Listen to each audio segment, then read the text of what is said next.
ኦኬ ራስን መግዛት ምን ማለት ነው? ራስን መግዛት መጀመሪያ ጥበብ ነው። ራስን መግዛት ውበትም ነው። ራስን መግዛት ለምሳሌ አንዳንድ ሰዎች የራሳቸውን ህይወት አበላሽተው የሰውን ህይወት የሚያበላሹ አሉ። ያም በምን መንገድ ያው መንገዱ የተለያየ ይሆናል። ለምሳሌ በሟርት፣ በመተት፣ በጠንቋይ በተለያየ ነገር ማለት በጥንቆላ ምናምን ሊያበላሹ ይችላሉ የሰውንም ህይወት የራሳቸውንም ህይወት። ያ ደግሞ የሚመጣው ራስን ካለመግዛት ነው። ራስን አለመግዛት ዳተኛ ወይም ቸልተኛና ፍሬቢስ ከመሆን ይታደጋል በነገራችን ላይ። እና እንዴት ነው እስቲ ያውን የምታብራራቸው ነገሮች በጣም ጠቃሚ ነገሮች ናቸው። በነገራችን ላይ በቀላሉ የምናልፋቸው አይደሉም። እነሱን እስቲ ንገሪኝ። ቸልተኛ ማለት አለ አይደል ራሳችንን ሳንገዛ አሁን እኔ ብዙ ጊዜ ማለት ነው በራሴ ራሴን ባለመግዛቴ በተለያየ ነገር ላይ ወድቄያለሁ። በቃ ምክንያቱም በሰዎች ተስፋ አደርግ ነበረ። ያም የሚመጣው ራስን ካለመግዛት ነው።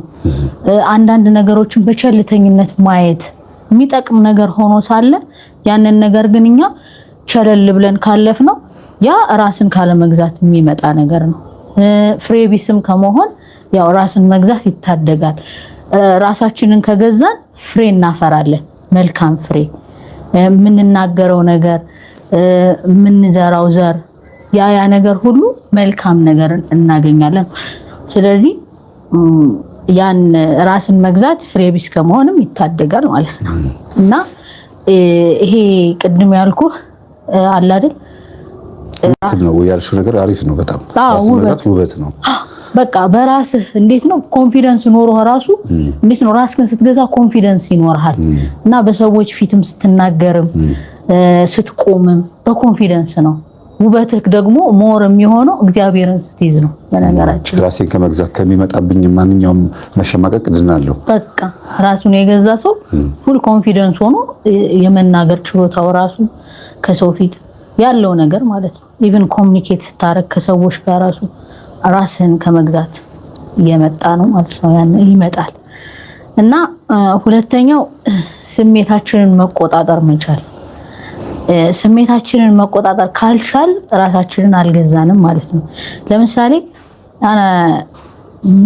በንዴት ወቅት በምንናደድ ወቅት በዛን ሰዓት እኛ ራሳችንን ተቆጣጥረን ስሜታችንን ተቆጣጥረን ነገሮችን በማስተዋል በንግግር በሰላም የምንፈታ ከሆነ ያን ራሳችንን ገዝተናል ማለት ነው።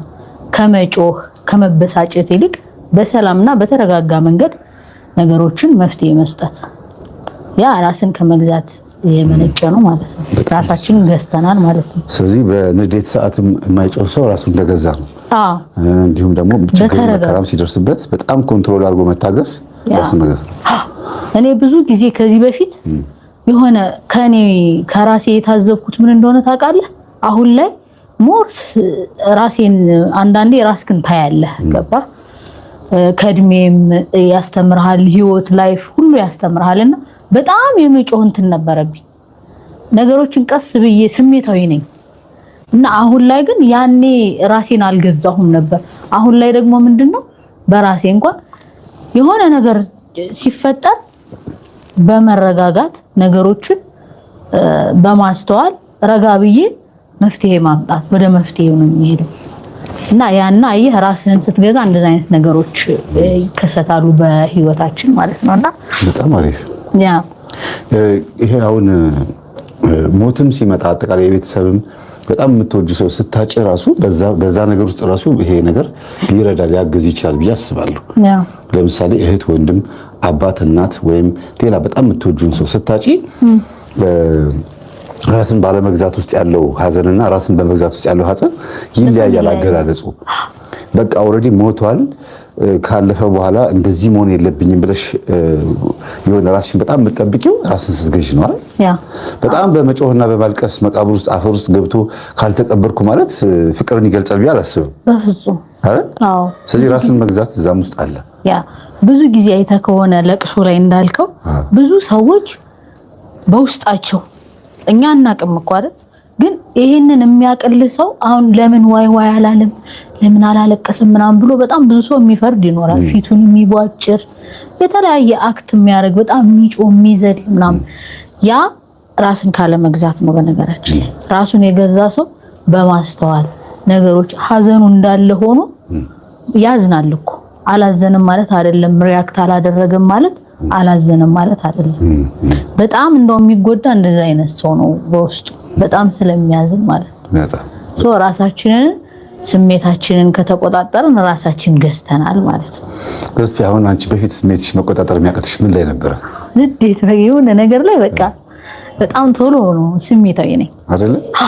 የሆነ ብቻ በተለይ የሆነ ነገር ላይክ እንዴት ነው የሆነ ነገር ተናግሬ አልረዳይ ስት እንዴ ምናምን ብዬ በግድ ራሱ እንድትረዳኝ አድርግ ሁሉ እንትላለሁ በስሜት ማለት ነው።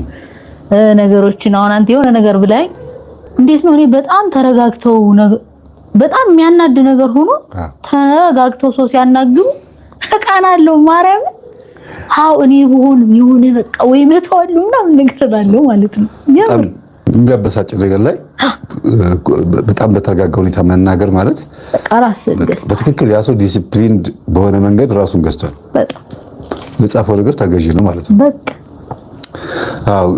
አሁን እንግዲህ እስቲ ሌሎችንም ሐሳቦችን ራስን ስለመግዛት ያሉሽ ነገሮች ግለጭልንና የምጠይቅሽ ጥያቄ አለ። እሺ የምጠይቅሽ ጥያቄ ከራስሽ ህይወት ተነስቼ ነው የምጠይቅሽ። እሺ ሌላው ሶስተኛ አድርጌ የወሰድኩት የሚገርም መንፈሳዊ ህይወት እንዲኖረን ራሱ ከፈለግን ራሳችንን መግዛት ያስፈልጋል። ለምሳሌ አሁን እንዴት ነው በዓለምም ሆነ ራስን ትገዛለህ፣ መንፈሳዊ ህይወትም ላይ እንደዛው ላይክ ሶሻል ላይፍ ላይ በገንዘብም በሕክምናም በጤናው ዙሪያ በተለያየ ነገር ላይ ማለት ነው። ራስን ከገዛህ በዚህ ምድር ላይ ማለት ነው የሚገዛህ ነገር አይኖርም። በቃ ከፈጣሪ ውጭ ማለት ነው። ከፈጣሪ በታች ግን ራስን ከገዛህ የምታየው ነገሮች ሁሉ አይገዙህም። አንተ ግን ራስህን ከገዛህ ትገዛቸው ትችላለህ በተለያየ ነገር ማለት ነው። ስለዚህ እንደዛ ካደረግን ራሳችንን ገዝተናል ማለት ነው። ለመንፈሳዊ ህይወት በጣም ይጠቅማል። በጣም ኢቭን ገነት ለመግባት መንግስተ ሰማያት ለመውረስ የሚለው ዋናው ታርጌት ሆኖ ሳለ ቢያንስ እንኳን ለመቅረብ ወደ እግዚአብሔር ራስ መግዛት በጣም ወሳኝ ነው። መግዛት የሚለው ቋንቋ በጣም ተገልጿል እዚህ ነገር ውስጥ። ራስን መግዛት ሲባል ከማን ነው የምንገዛው? ራስን የሆነ መግዛት ማለት የሆነ ነገር መሸመት ማለት ነው። ከምንድን ነው የምንገዛው? እኔ አሁን ብዙ ጊዜ ይሄን ጥያቄ ያቀርቡልኛል ተማሪዎች ምናምንና ራስን መግዛት ሲባል ከሆነ ነገር ነው የምንገዛው ማለት ነው። የኛ ማንነት ሌላ ቦታ ውስጥ አለ ማለት ነው። ስለዚህ ፍላጎቶች ለምሳሌ የኔ ፍላጎት መኪና ውስጥ፣ የኔ ፍላጎት ገንዘብ ውስጥ፣ የተለያዩ ችግሮች ውስጥ ለምሳሌ እንበልና ዝሙት ምናምን እንደዚህ ነገር ውስጥ ካለ ከዛ ነገር አምጥቶ መሰብሰብ ማለት መሰለኝ። ያ ኦፍ ኮርስ አይደል? በዓለም በተለይ ዓለም ላይ ስትኖር ማለት ነው ያየኸው ነገር ሁሉ እንዲገዛ አትፍቀድለት። በቃ አሁን እኔ በፊት እንዴት ነበር ብዙ ጊዜ አንተ ራሱ ስለምትመክረኝ አሁን ላይ በፊት ገንዘብ አያያዝ ላይ አሁን እኔ በቃ አልያዘኛለ ምናምን እላለሁ እንደዚህ ምስኪን እንደዚህ ምናምን ብለህ ስለምትመክረኝ አሁን ላይ በጣም እንትን እያልኩ መጣሁኝ። ያየሁትን መግዛት ፈልጋለሁ በል። ያ ማለት ለዛ ነገር ተገዝተናል እንጂ ራሳችንን አልገዛንም። ከዛ ነገር እኛ እዛ እቃ ውስጥ ገባን። በቃ እዛ ውስጥ ነን። ከዛ እቃ መውጣት አለብን። ስሜታችንን በቃ መቆጣጠር፣ መገደብ፣ ፍላጎታችንን መገደብ ማለት ነው። በቃ ያ ራስን መግዛት ነው። በቃ አንድ አባት ምን አሉ? ወጪ የሌለው ግብይት የሚኖረው ራስን መግዛት ነው ብለው። በቃ ኤግዛክትሊ እግዚአብሔር ወጪ የሌለው ግብይት ማለት ስትገዢ ሌላ እቃ ስትገዢ ገንዘብ ታወጫለሽ። ይሄ ግን ራስሽ ስትገዢ ግን ምንም ምንም በቃ አሁን ስወጣ ራሱ ምን እንደምል ታውቃለህ?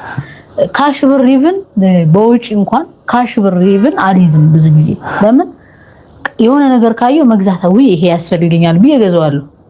ያስፈልገኝ እኮ ይችላል ግን ኖት ኢምፖርታንት በቃ ግዴታ ነው ብለን የምናስበው ነገር ካልሆነ ድረስ በቃ በሰዓቱ የሚያስፈልገኝ ነገር መሆን አለበት ያ ነገር ብዬ አሁን ላይ እንዳስብ አድርጎኛል ማለት ነው። እና ለቁሶች ለተለያዩ ነገሮች አለመገዛት ራሳችን በጣም አሪፍ። አሁን ሰው ራሱን ለመግዛት ሲፈልግ ምንድነው እርምጃ መውሰድ ያለበት? እኔ ለምሳሌ ራሴን ኤክስፒሪየንስ ልንገርሽ፣ አንቺም ትነግሪኛለሽ። የሚያናድድ በጣም የሚያበሳጭ ነገር ካለ ቶሎ ብዬ ከዛ ቦታ ዞርና ለብቻ ይሆናሉ። በዛ ውስጥ ራሴን መግዛት አገኛለሁ። ለምን እዛ ቦታ ላይ እስከተቀመጥኩ ድረስ ይሄ የሚያበሳጨው ነገር ላይ ራሴን ከትቼዋለሁና መሰብሰብ አልችልም። ስለዚህ ዞር ስል ቢያንስ ምንጭቅ አድርጌ ነጥለዋለሁ። ይሄ እኔ ራሴን ማረግበት ነው። አንቺ እንዴት ነበር የምታረጊው? እስቲ እኔ ዝም ቦታው ላይ ሆነሽም ዝም ማለት ለማስረዳት ኤክስፕሌን ለማድረግ አልፈልግም አሁን ላይ። በፊት ግን እመላለሳለሁ፣ ጨቃጨቃለሁ። ገባህ?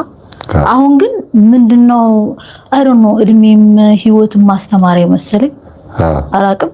አሁን ላይ ምንም በቃ ኤክስፒሪየንስ ይሄ እንዴት ነው ካለኝ ልምድ ምናምን የሆነ ለማስረዳት ኢቭን ነገሩን አልፈልግም። እያወቅከው በተለይ የምትከራከረኝ አይነት ያንን ነገር ካመጣህብኝ ዝም ብዬ ነው ማልፈው። ምክንያቱም የሆነ ቀን እውነት ትወጣለች ብዬ አምናለሁኝ እኔ በራሴ እና ያ እውነት ቆይቶ ስለሚወጣ በአንድም በሌላ መንገድ ለዛ በቃ ዝምታ ነው የምመርጠው።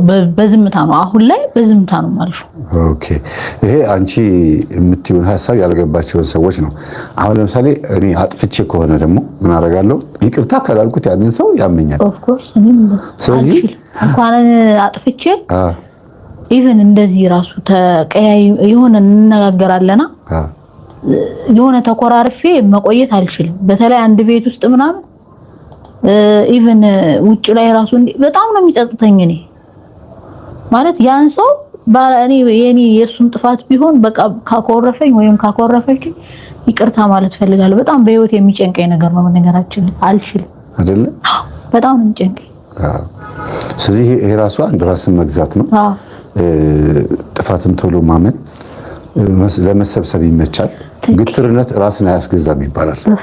ግትርነት ድርቅ ማለት ምናምን የራስ መግዛት ወደ በቀል ነው የሚወስድክ። እሱ ተቃራኒ ነው እንጂ በጣም ከባድ። በጣም አሪፍ። በፊት እንግዲህ ኢንተርቪሽን ብዙ ሰዎች አይተው ነበርና በፊት ውጭ ሀገር በነበርሽበት ሰዓት በጣም ብዙ የሚያታልሉ ነገሮች አሉ። እዛ ሀገር ያሉ ሰዎችም ደውለውልኝ ነበረ፣ እዚህም ያሉ ደውለውልኝ ነበርና እህታችንን በአንድ ቪዲዮ በሁለት ቪዲዮ ብቻ ቀጣት ጠፋች ያሉኝና ምንድነው ልጠይቅሽ የፈለጉት መንፈሳዊ ከሆንሽ በኋላ ብዙ እንደዚህ አይነት እህቶች መንፈሳዊ ከሆኑ በኋላ የህይወት ልምዳቸውን ቢነግሩን። ቲክቶክሽ ላይ ያሉትን ቪዲዮዎች ያያሉ፣ ዩቲዩብ ላይ ያሉትን ያያሉ፣ የምትለቂያቸውንና የምትመርጫቸው መዝሙሮች ምናምን ፍጹም ወደ እግዚአብሔር መሰበርሽን የሚያሳይ ነው። እና እንዴት ነው እንደዚህ መሆን የምችለው? ትምህርታችሁን አዳምጣለሁ ብላለሁ፣ ግን ከኃጢአት አሁንም አራቅኩምና እንዴት ነው እህታችን ቶሎ ብላ ስብር ያለችው? እንዴት ነው ወደ እግዚአብሔር መልስ ያለችው? የትኛው ቁልፍ አግኝተው ነው ምን ያሉትና ቁልፉ እስቲ ከባህሪ ከጸባይ አንፃር ወይም ከስነ ልቦና ከመጽሐፍ ቅዱስ ከትምህርት አንፃር ነው የምትነግሪኝ፣ ከሰዎች አንፃር አይደለም። ከዚህ አንፃር የትኛው ፓርት ላይ ነው ትኩረት ያደርግሽው? ከጓደኞች ስለራቅሽ ነው? እሺ ቦታ ምርጫ ልስጥሽ። ከጓደኞች ስለራቅሽ ነው? ሁለተኛ ብቻሽን ሆነሽ የሆነ ያገኘሽው ነገር ስላለ በልጦብሽ ነው? አምሮሃ ፍጹም በምትወጃቸው ሰዎች መካከል ስለተከበብሽ ነው? ማለት ተጨማሪ መንፈሳዊ እህቶች ስላገኘሽ ስለቀየሩሽ ነው? ከዛ ውጪ ደግሞ ልምምድ ውስጥ ነሽ ወይ? መጨረሻ ምን ማለት ነው? የሆነ የምትወስጁ ልምምድ አለ ወይ? በየቀኑ ልምምድ አለ ወይ ነው ጥያቄው። አሪፍ። ብዙ ጊዜ እኔንም የሚጠይቁኝ እሱ ነገር አለ እና አልቻልኩም ቶሎ መወሰን ነው። አንደኛ ምንድነው እዛ ያ ወደ እግዚአብሔር የሚያርቀኝን ነገር መተው መራቅ፣ ቀስ በቀስ በቶሎ አይቻልም። እኔ አሁን በዛ መንገድ ነው። አንደኛ ምንድነው ያደረኩት ነገር ብቻዬን መሆን፣ ጓደኛ አንድ ባንድ ነው የተውኩት። ዓለማዊ በነበርኩበት ሰዓት ዓለማዊነት አብረውኝ የነበሩትን አንድ ባንድ በስልክ ብቻ ነው። እሱንም እንኳን አደረሳችሁ እንዴት ናችሁ ብሎ ለመጠየቅ ነው የምደውለው ወይም ቴክስት ማደርገው። አንደኛ ያደረኩት ምክንያቱም በብቸኝነት ውስጥ ማለት ነው እግዚአብሔርን ታገኘዋለህ። በፊት በጣም ሲከፋኝ ምንድነው ነው ያሰብኩት እዚህ መጥቼ ሰው አታጣም እኮ በተለይ እንብላ እንጠጣ እንጨፍር ምናምን የሚል አታጣም።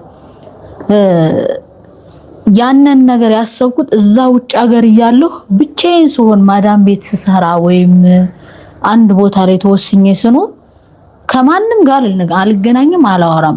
የማወራው ከማን ጋር? ከአንድና አንድ ከመድኃኒዓለም ጋር። አየሁ በዛ ውስጥ ያለኝን ሰላም አረሳውም፣ አስታውሰዋለሁ። ከሰዎች ጋር ስሆንስ ምንድን ነበር የማደርገው? አጨሳለሁ፣ ጠጣለሁ፣ እዝናናለሁ፣ ወጣለሁ፣ ጨፍራለሁ፣ አማለሁ፣ የተለያየ ጸብ ምናምን ክርክር፣ ብዙ ነገር። ከዛ ሁሉ ነገር መራቅ በጣም ይጠቅማል። በቃ ለኔ ይጠቅመኛል የምለውን ሰው እቀርበዋለሁ፣ እየገፋኝም ቢሆን እቀርበዋለሁ። ምክንያቱም የሚጠቅመኝ ነገር ካለ፣ ወደ እግዚአብሔር የሚያቀርበኝ ነገር ካለ እቀርበዋለሁ ማለት ነው። ሁለተኛው በጣም ያጠናከረልኝ ነገር ምንድነው? ንስሐ ቶሎ ቶሎ በመግባቴ። አንድን ኃጢአት ሰርቼው አላሳድሩም፣ ማሳደር አልፈልግም። በስልክም ቢሆን አልነገርኩም። በጣም ሶሪ ነበር። ችግር የለውም። ንስሐ አባት የሆነ ጊዜ ማለት ነው ንስሐ አባቴ ቢዚ ሲሆኑብኝ ላገኘሁት ቃል ዛሬ ማሳደር አልፈልግም ተቀበሉኝ። እንኳን ተናገርሽው ሶስት አይደለ? ማሳደር አልፈልግም ብለሽ በቃ አልፈልግም ብዬ ማለት ነው ሄጄ እንትን ብዬ ከዛ መባ ሰጥቼ ምናምን በቃ ያለውን ሰላም ስለማውቀው ነው አባዬ ማለት ውስጥ እንዴት እፎይ ብዬ እኮ ነው የምተኛው። የሆነ ልክ ተናግሬ ከቤተ ክርስቲያኑ እንደወጣው የሚሰማኝን ስሜት ልነግርህ አልችልም። የንስሐ ማለት ነው እና በየጊዜው ኃጢአትን ማሳደር ማዋል ምናምን በፍጹም ወደ እግዚአብሔር አያቀርብም። አንድ ጻድቅ አለች ልክ አንቺ በምትያዩ አገላለጽ የኖረች አንቺ እየኖርሽው ነው እሷ ደግሞ እየኖረችውን ብቻ ሳይሆን በሚገርም ሁኔታ ንስሐ አባቷ ናቸው የሚናገሩትና የዘመናችን ጻድቅ ናት። ካነበብኩት ነው የምነግርሽ። ጎረቤቷ ነች። አባ አሳርፉልኝ እቺ ገሊት የምትባል በቃ አስቸገረችኝ ምናምን ደግሞ አጉል መንፈሳዊ መሳይ ቤተክርስቲያን እየመጣች እንትን ትላለች ምናምን ብላ መታ ስትናደድባቸው ከዛ ምን ነው ልጅ ያሏት ምንድን ነው እስቲ ንገሪኝ አሏት። እንዴ እንደዚህ ያርገችኝ ተሳደበችኝ ክብር እንደዚህ ያርገችኝ እና እንደገና ደግሞ በቃ እኔ የምጠረጥራት ነገር አለ ዝሙት አለባት እንደዚህ ችግር አለባት ከባለቤቴ ጋር ምናምን ትላለች።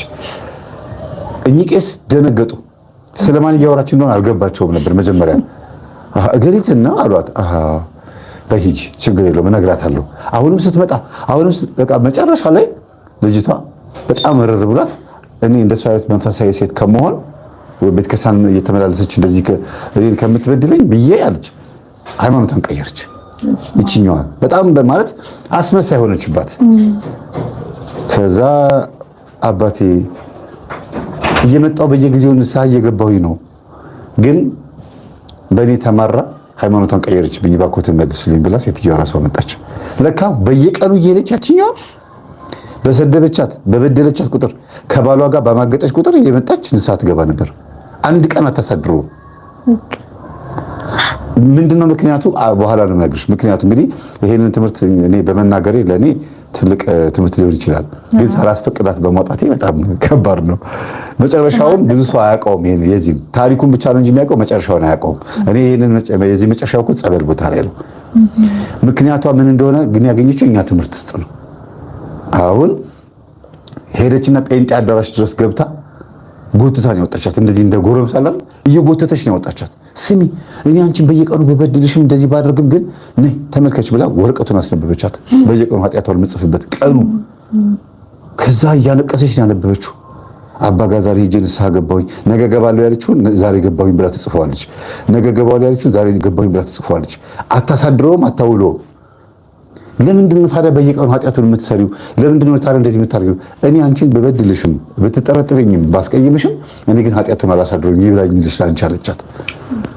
ምክንያቱ ግን ምን እንደሆነ ማወቅ ትፈልጊያለሽ? አዎ ነይ እንሂዳለችና ደግሞ ጸበል ከአዳራሽ ጎትታ እኮ ነው ያወጣቻት። እሑድ ታውቂያለሽ የፕሮቴስታንት ቸርች እኛ ቅዳሴ ስንሄድ እነሱ ደግሞ 3 ሰዓት ላይ ፕሮግራም አላቸው አይደል? ጎትታ ይዛት ወጣ። የት ነው የወሰደቻት? ጸበል። አባ ጸበል ርጩኝ የሚለፈልፈውን ትስማ አለቻቸው። ስትረጭ እኔ የዝሙት መንፈስ ነኝ፣ እኔ እንትን ነኝ፣ የቤተሰብ ዛር ነኝ ምናምን ብሎ ለፈለፈ። ጧት ራሷ ነች፣ ከሳት ደግሞ ራሴ ነኝ። ታዲያ ለምን ነው እስከዛሬ እንደዚህ አሰቃያት ነው ሲባል ጊዜ እኔ እኮ ታሰር አልተባልኩም፣ ስራህን አቆም ያለች። ስራዬን ማቆም እስከ 6 ሰዓት ነው። ገባሽ? እና አንዳንድ ጊዜ ኃጢአቱን የምትፈጽመው ለምን እንደሆነ ልጅቷ አታውቀውም። ካደረገችው በኋላ ነው ትዝ የሚላት። ልክ ኃጢአቱን እየፈጸመችው እያለ ስትባነን ማለት ነው ብድግ ብላ ተነሳ ከላዩ ላይ ልብሷ አለባብሳ አንተ ልክስክስ አሁን ማን ተጋሪ እያለች ተነሳ በመስኮት የምትወጣው ደግሞ ኃጢአቱን ስትሰራው ማንም አያገኛቸውም፣ ግን ውስጧ ይጠረጠራል። ይችኛዋ ግልጽ ነው ማውራሽ አይደል? አዎ። እና የችግሩ ዋና ባለቤት ማን ሆኖ ተገኘ? ባሏ፣ የገዛ ባሏ። ከሚስቱ ውጪ ያችኛዋን ሴት በመስተፋቅር ይዞ ይሄ ሁሉ የሚያሰቃያት ለካ የገዛ ባሏ ነው። ባሏን እንዳትፈታ ስትል ይሄ ሁሉ ንስሐ እየገባች በየጊዜው ይችኛዋ ስትጠመቅ እንደገና ሲልክባት ስትጠመቅ እንደገና ሲልክባት ሄዳ እንዳትናገር ባሏን ትፈታዋለች ይችኛዋ።